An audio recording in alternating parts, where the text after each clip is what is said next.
President Biden standing by his decision today to pull out of Afghanistan, ending the U.S.'s longest war. But he says there's still a threat of terrorism around the world. For example, from groups like ISIS-K. They launched a suicide bomb attack on Kabul airport last week. Last night, we have what's called over-the-horizon capabilities, which means we can strike terrorists and targets without American boots on the ground, or very few if needed.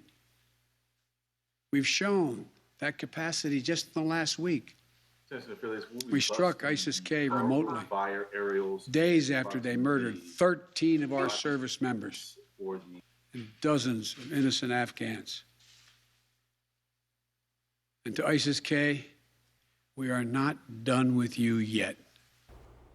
President Biden says over 90% of Americans who wanted to get out did, as did thousands of Afghans. Anyone who wants to get out now will still be able to do so. A New Jersey Democratic congressman says our military should have remained in Afghanistan until all Americans had been airlifted out. Congressman Andy Kim says bringing home the remaining Americans stranded on the ground should now be the government's top priority. News 12 New Jersey's Alex Zidane with that story from Toms River. Not in a mission of war, but in a mission of mercy. The day after the last U.S. soldier left Afghanistan, more than 100 American citizens, including some from New Jersey, remain stranded in a country now under full Taliban control. I don't trust the Taliban one bit. Democratic Congressman Andy Kim served as a civilian advisor to American military leaders on the ground in Afghanistan 10 years ago.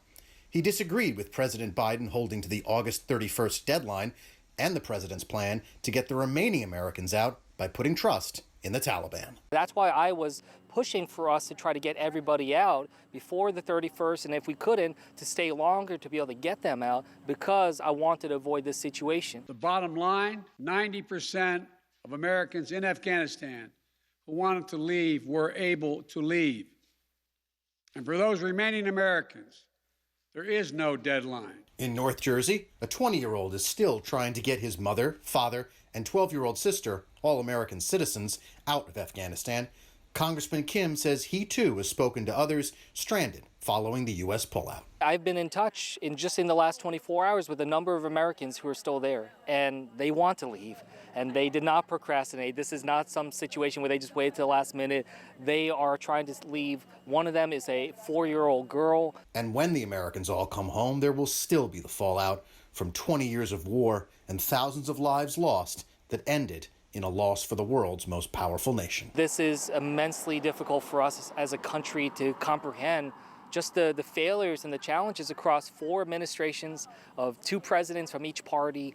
You know, this is something that we as a country really need to grapple with. In Toms River, Alex Zidane, News 12, New Jersey. President Biden says withdrawing from Afghanistan means the U.S. can focus on challenges from resurgent Russia and ascending power from China.